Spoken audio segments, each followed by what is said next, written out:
যত চাই ভুলে যেতে চাই ব্যথা পেয়ে বুঝি প্রেম তাকে বলে না নিভে যাওয়ার ছায়া ছিল যদি মিছে মায়া। লক্ষ কোটি ভক্তদের কাঁদিয়ে অবশেষে চলে গেলেন নায়ক আলমগীর, বাংলা চলচ্চিত্রের চিরকালীন কিংবদন্তি এবং অভিনয় শিল্পীদের কাছে একটা অনুপ্রেরণা।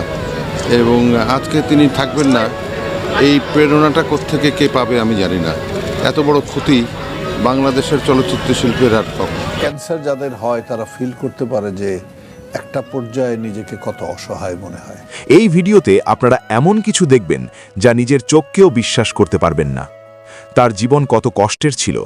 সত্যিকারের মানুষটি ক্যান্সারের সাথে এত লড়াই করেছিলেন যে বলার কথা নয়। 1990 সালে শরীরে ধরা পড়ে মৃত্যুব্যাধি ক্যান্সারের সাথে লন্ডনে 8 মাস চিকিৎসা নিয়ে তিনি জয় লাভ করেছিলেন। কিন্তু সেই অভিজ্ঞতা তাকে বদলে দেয়। তিনি বলতেন, ক্যান্সারে আক্রান্তরা অসহায় বোধ করে, কিন্তু মানসিক শক্তি আর সাহস দিয়ে জয় করতে হয়। সুস্থ হয়ে ফিরে তিনি শুধু নিজে থাকেননি, সহকর্মীদের মধ্যে যারা ক্যান্সারে আক্রান্ত হলেন তাদের পাশে দাঁড়িয়েছেন, চিকিৎসা খরচ দিয়ে, মানসিক সমর্থন দিয়ে। প্রায় 230টিরও বেশি সিনেমায় অভিনয় করে 10 বার জাতীয় চলচ্চিত্র পুরস্কার জিতেছেন। মা ও ছেলে, ভাত দে, গরিবের বন্ধুর মতো হিট ছবিগুলোতে তার অভিনয় অমর। পারিবারিক টানাপোড়েন থেকে অ্যাকশন, রোম্যান্স সব ধরনের চরিত্রে তিনি ছিলেন রাজা। কিন্তু বাস্তব জীবনে মা বাবার ইচ্ছে ছিল তিনি ডাক্তার বা উকিল হবেন। তিনি পাইলট হতে চেয়েছিলেন, কিন্তু আমার জন্মভূমি ছবিতে অভিনয় করে চিরকালের নায়ক হয়ে গেলেন। মেয়ে আঁখি আলমগীরও তার পথে চলেছেন সঙ্গীত শিল্পী হয়ে। এত কষ্ট সত্ত্বেও তিনি কখনো হাল ছাড়েননি। বন্ধুরা, চলচ্চিত্রের এই স্টার অভিনেতা আলমগীর আমাদের অসংখ্য ভালো ছবি দিয়ে সমৃদ্ধ করেছেন, কিন্তু আজ তিনি আমাদের মাঝে বিদায় নিতে চলেছেন। যারা অভিনয় করে তারা কত কষ্ট সহ্য করে তা তার জীবনই প্রমাণ। এই নায়ক আলমগীরের ক্যান্সারের সাথে ঘটে যাওয়া এমন দুটি ভিডিও আপনাদের দেখাবো যেগুলো দেখে আপনি নিজের চোখে বিশ্বাস করতে পারবেন না। চলুন সেসব ভিডিওগুলো দেখে নিই তাহলে। বলবো জানি না, কোত্থেকে শুরু করব তাও জানি না। আমি চলচ্চিত্রের মানুষ, চলচ্চিত্র নিয়েই কথা বলি। আর চলচ্চিত্র নিয়ে কথা বলতে গেলে আমি কথা বলার আগে বলেছিলাম আমি আলমগীর। আলমগীর নামটা আমাকে আমার বাবা মা দিয়েছে, তবে আমি আলমগীরকে জনগণের কাছে তুলে ধরার দায়িত্ব কিন্তু নিয়েছিল বাংলাদেশ চলচ্চিত্রের অনেক গুণী পরিচালকরা। তাদের কারণেই আমি আজকে আলমগীর। আমি বলতে পারি আমি আলমগীর। আমাকে বাংলাদেশের অনেক পরিচালক, অনেক অনেক অনেক পরিচালকরা আমাকে তৈরি করেছে নিজের হাতে, দেখিয়ে দিয়ে একজন কারিগরের মতো কাঠের মধ্যে ঠুক ঠুক ঠুক ঠুক ঠুক করতে করতে আমাকে আলমগীর বানিয়েছে। তারা যতটুকু বলেছে অতটুকু যদি আমি নিতে পারতাম বা ধারণ করতে পারতাম, আমি হয়তো সারা বিশ্বের মধ্যে নামকরা একজন অভিনেতা হতে পারতাম। কিন্তু তারা যতটুকু বলেছে তার এতটুকু আমি নিতে পারিনি। চেষ্টা করেছি, চেষ্টা ছিল, এভাবেই আমি কাজ করে গেছি। আমার কাজের সময়সীমাটা চলচ্চিত্রের সাথে 1972 সন থেকে 1972 24শে জুন আমি ক্যামেরার সামনে প্রথম দাঁড়িয়েছি। সেই ছবির পরিচালক ছিল আমারই নামে নাম, আমার পিতৃতুল্য জনাব আলমগীর কুমকুম। ফার্মগেট একটি স্টুডিও ছিল, রূপসী ছবিঘর, সেখানে আমি পাসপোর্ট ছবি করতে গিয়েছিলাম। সেই যুগে যা হয়, ছবি উঠানো খুব সস্তা ছিল। তা আমার পকেটে আই স্টিল রিমেম্বার 3 টাকা ছিল। তো 3 টাকা হলে অনেকগুলো ছবি উঠানো যায়। তো আমি বললাম যে পাসপোর্ট সাইজ ছবি তো নেবই, সাথে একটা ছবি তুলতে চাই। বলে ঠিক আছে, কিভাবে? তো আমি জাস্ট কিছু পোজ দিয়েছি নিজের ব্রেনে যতটুকু হয়, একটা এরকম করে, একটা এইভাবে উপরে তাকিয়ে, মানে ছেলে মানুষই। তখনকার দিনে কিন্তু ছবি সাথে সাথে দিয়ে দিত না, 2-3 দিন পরে দিত, কারণ ছবিটা রিটাচ করতে হতো। 3 দিন পরে ছবি নিতে গেলাম, আমি ছবি দেখছি, ভালোই লাগছে দেখতে। আমার পাশে একজন ভদ্রলোক দাঁড়ানো, হঠাৎ করে বলল যে আমরা ছবিগুলো একটু দেখতে পারি। তাই ওনার দিকে এভাবে তাকিয়ে ছবিগুলো দিয়ে দিলাম। দিয়ে আমি সেই স্টুডিওকে পেমেন্ট করছিলাম। ভদ্রলোক ছবিগুলো আমাকে ফিরিয়ে দিল, দিয়ে বলল যে আপনি ছবিতে অভিনয় করবেন। আমি কিছু বলিনি, আমি চলে যাই। সে সাহসটা ছিল না। তো মনে মনে যে ভালো লাগেনি সেটা কিন্তু নয়, যে বাহ, আমাকে তো নায়ক হওয়ার জন্য অফার দিয়েছে, আমার চেহারা বোধহয় নায়কের মতো। মে মাসের 15-20 তারিখের দিকে তো আমি বাড়িতে শুয়েছিলাম। এর মধ্যে একটা ইনসিডেন্ট হয়ে গেছে আমাদের ফ্যামিলিতে। মে মাসের 11 তারিখে আমি আমার বাবাকে হারাই। আমরা কিছুই জানতাম না, কোথায় কি আছে, কোথায় ব্যবসা, কোথায় কি সমস্ত। আমার এক মামা ছিল, আমাদের বাড়িতেই থাকতেন, উনি একটু সাহায্য করেছেন। তা আমাদের একটা দারোয়ান ছিল, সে এসে বলল যে স্যার ওই পেছনের বাড়িটা যে ভাড়া দেয়া হবে ওটা দেখতে একজন লোক আসছে। আমি বেরোলাম, বেরিয়ে দেখি সেই ভদ্রলোক আলমগীর কুমকুম। আমি দেখে চিনেছি, উনিও আমাকে চিনেছে, বলে যে আপনি, এটা কি আপনার বাড়ি? বলে হ্যাঁ। তো আমি বলি বাড়ি দেখেছেন? বলে হ্যাঁ দেখেছি, আমাদের চলবে। আমি জিজ্ঞাসা করলাম যে আপনি কি ফ্যামিলি নিয়ে থাকবেন না অন্য কোনো কারণে বাড়ি ভাড়া চাচ্ছেন? বলে আমি ফিল্মের অফিস করব, এবং আমি রিফিউজ করলাম বাড়ি ভাড়া দিতে।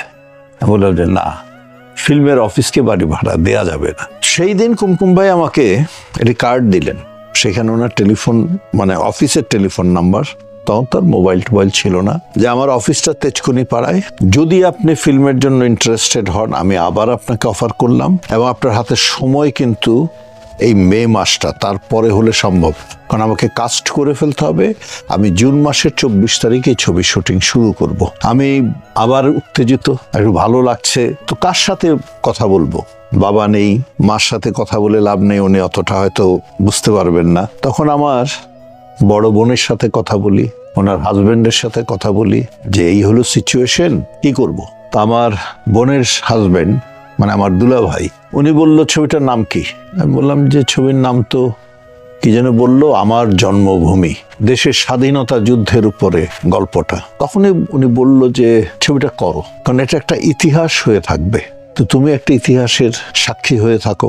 এরপরে আমি 2-3 দিন পর কুমকুম ভাইয়ের অফিসে গেলাম। আমার যাত্রা শুরু হলো 24শে জুন 1972। এই যাত্রা কথাটা বারবার আসছে কারণ তখন আমাদের খুব নাম করা একটি পত্রিকা ছিল, সিনেমা পত্রিকা, তার নাম ছিল চিত্রালী। এই কুমকুম ভাই একদিন আমাকে, কিছুদিন শুটিং করার পরে আমাকে বলল যে আপনার তো একটা ইন্টারভিউ দরকার, চলেন আপনাকে চিত্রালী অফিসে নিয়ে যাব। আমি কুমকুম ভাইয়ের সাথে গেলাম। সেখানে এডিটর ছিলেন পারভেজ ভাই, অ্যাসিস্ট্যান্ট এডিটর ছিলেন আহমেদ জামান চৌধুরী, আমরা যাকে পরবর্তী সময় আজা চৌ করে জানতাম। তো পারভেজ ভাই বলল যে তুমি আলমগীরের একটা ইন্টারভিউ নাও, নেক্সট উইকে ছেপে দিও, ফিল্মে এসছে নতুন করে। তো উনি ওনার টেবিলে আমাকে নিয়ে গেল, ইন্টারভিউ নিল, ছোট বড় একটা ইন্টারভিউ না, কোয়ার্টার পেজের মতো। That was really big for me. Quarter page তখনকার দিনে একটা নতুন আর্টিস্ট পাওয়া মানে তো কল্পনা করা যায় না। সেই ইন্টারভিউটির যে হেডিংটা, ইন্টারভিউর হেডিংটা লিখেছিল যে আমি আলমগীর জয়যাত্রার পথে নেমেছি। আমার জীবনের আরেকটি ইন্টারভিউ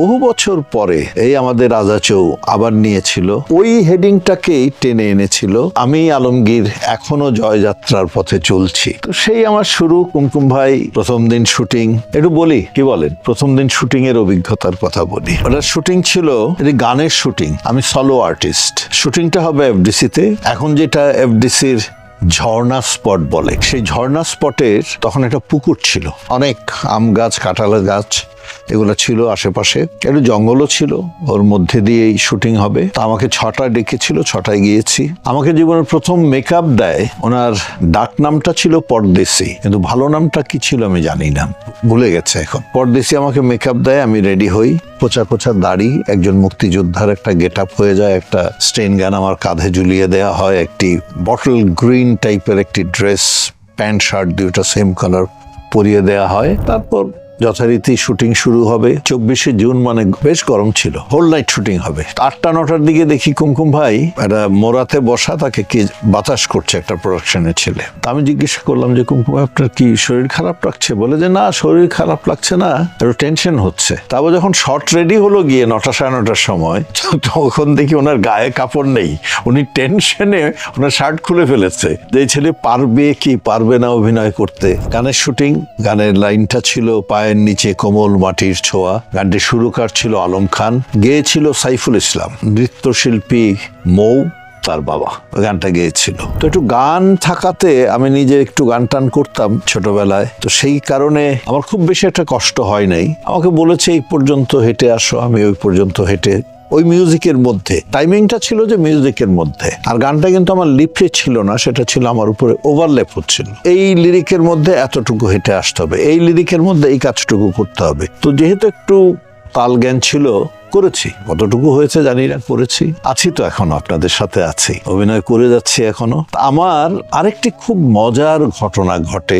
আমি যেদিন প্রথম শুটিং করি সেদিন আরেকজন ডাইরেক্টর, প্রথম দিন শুটিং আরেকজন ডাইরেক্টর সিরাজুল ইসলাম ভুইয়া, উনি আমাকে দেখলেন, আরেকজন হলো মমতাজ আলী সাহেব দেখলেন, দুইজন খুব প্রশংসা করলেন, বলে যে কুমকুম তুমি ছেলে কোত্থেকে এনেছো? বলে কেন? বলে অসাধারণ হাইট, দেখতে তখন খুব ভালো ছিলাম না, খুব হ্যাংলা পাতলা ছিলাম, বলে ছেলেটা থাকবে মনে হচ্ছে ইন্ডাস্ট্রিতে, একটু চেষ্টা করলে বা একটু মনোযোগ দিয়ে কাজ করলে, আর পা দুটো যদি মাটিতে রাখে, এটা কিন্তু খুব বড় কথা, পা দুটো যদি মাটিতে থাকে তাহলে ভালো করবে। পরের দিন সিরাজুল ইসলাম ভুইয়া সাহেব সেটে আসলেন, এসে বলে যে আপনার সাথে আমার একটু কথা আছে। বাইরে গেলাম, বলে আমি একটা ছবি করছি, ছবির নাম দস্যু রানী, ওই ছবিতে নায়িকা শাবানা, আমি আপনাকে নায়ক হিসাবে নিতে চাই। এবার ভাবুন আমার অবস্থা, second day of my shooting আমি সেখানে ওই ছবিটা উনি কনফার্ম করলেন।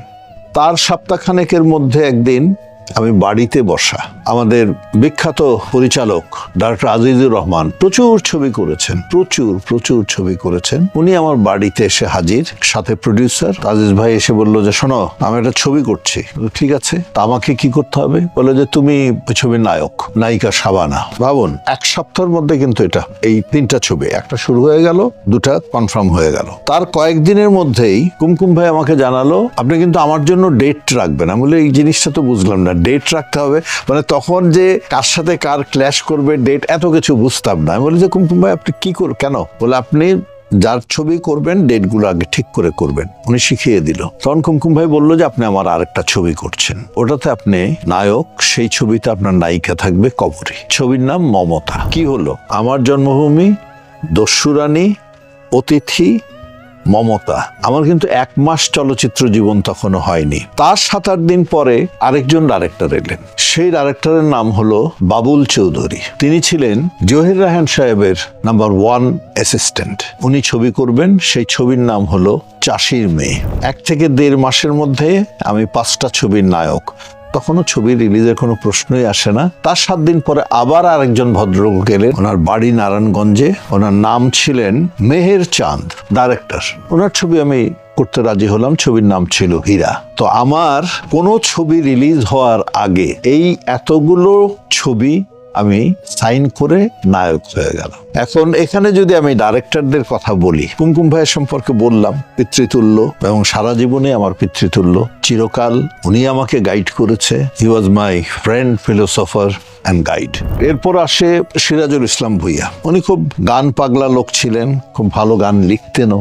পরবর্তীকালে ওই ছবিটা করার আর 1-2টা ছবি করার পরেই উনি কিন্তু খুব অল্প বয়সে সিরাজ ভাই পৃথিবী ছেড়ে চলে যায়। ওনার একটি ছেলে ছিল, একটি মেয়ে ছিল, ওদের বিয়েটি হয়ে যায়, ছেলেটি আমেরিকাতে থাকে, মেয়েটিও পরবর্তীকালে বিয়েটি হয়, তারপর সন্তানাদি হওয়ার পরে মেয়েটিও মারা গেছে। সিরাজ ভাইয়ের বউ এখনো বেঁচে আছে, তার পরিচয় দিলে আপনারা চিনবেন, আমাদের চলচ্চিত্রে উনি অভিনয় করতেন, জাহানারা ভাবি, উনি হলো সিরাজ ভাইয়ের স্ত্রী, উনি এখনো বেঁচে আছেন। আমি কয়েকদিন আগে একজন পরিচালক, আমাদের শাহ আলম কিরণ নাম, ওকে বলেছি যে একটু ট্রাই করো তো ভাবির টেলিফোন নাম্বারটা পাওয়া যায় কিনা, দেখা যাক যদি হয়। তো সিরাজ ভাইয়ের সাথে ওনার অফিসটা ফার্মগেটে ছিল, উনিও খুব মুডি লোক, গান শুনছেন তো গান শুনছেন নয়, গান গাচ্ছেন নয়, গান লিখছেন। আমি ওনাকে অনেক সময় বলেছি সিরাজ ভাই আপনি সারাদিনই গান করেন? বলে করি, নিজেকে সুরের মধ্যে বেঁধে রাখি। আমরা আপনি ফিল্ম ডাইরেক্টর, সুরের মধ্যে বেঁধে রাখছেন কেন? বলে এটা শোনেন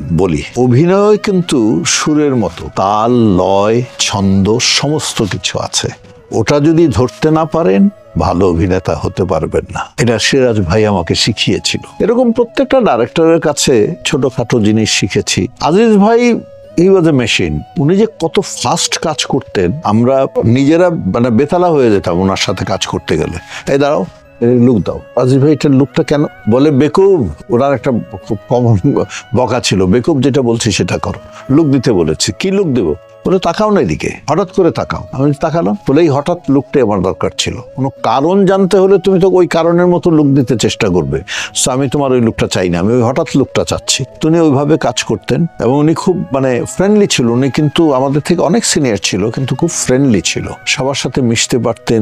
এরপরে আসে আমার জীবনে বাবুল চৌধুরী, সে প্রচন্ড নাম করা ডাইরেক্টর, এটা সেটা, চাষির মেয়ে, এবং চাষির মেয়ের প্রযোজক ছিলেন বিখ্যাত ডাইরেক্টর কাজী জহির সাহেব। এবার ভাবুন অবস্থা। তো আমি যখন শুটিংয়ে এলাম প্রথম দিন, বসেছিলাম, আমার কোনো শট হয় নাই। 9টা থেকে নিয়ে রাত 10টা পর্যন্ত একটি শটও হয়নি। তো পরের দিন আমি ভাবলাম যে 9টার সময় গিয়ে কি লাভ, একটু লেট যাই, শুটিং তো হয়নি আমার, আজকে বোধহয় হবে না, কি জানি। আমি ওদিন বোধ হয় 10টা না 10:30টায় গেলাম। 10টা 10:30 থেকে রাত 10টা আমার কোনো শট হয়নি। থার্ড ডেতে সেম থিং যখন হলো, আমি সেদিন পৌঁছালাম 11টা না 11:30টায়, এবং আমার কিন্তু সেদিন শট ছিল, এবং আমার জন্য ইউনিট বসেছিল। বাবুল চৌধুরী বসেছিল, ক্যামেরাম্যান বসেছিল, নায়িকা শাবানা বসেছিল। আমার অবস্থা ভাবুন তখন। বাবুল চৌধুরী আমাকে একটা শিক্ষা দিয়েছিল, আপনার এই যে সময়টা আগামী 7 দিন, এটা কিন্তু আমরা আপনার কাছ থেকে নিয়েছি। যদি আমি সহজ ভাষায় বলি, এই 7 দিনের জন্য আপনাকে কিন্তু আমরা পেমেন্ট করেছি। আপনার শট হলো বা না হলো এতে কিন্তু আপনার কিছু যায় আসে না। আপনার সময় সকাল 9টা থেকে রাত 10টা আপনাকে আসতে হবে, শুটিং হোক আর না হোক। কথাটা ভবিষ্যতে মনে রাখবেন। এই আরেকটা ট্রেনিং পেলাম। এইভাবে এক একজন ডাইরেক্টর ছোটখাটো ট্রেনিং দিয়েছে, কথা বলেছে। এই কথাগুলো কিন্তু এখনো হয়তো অনেকে বলে, এখনো অনেক ডাইরেক্টর অনেক কথা বলে, কিন্তু কথাগুলো মনে রাখা হলো বড় কথা।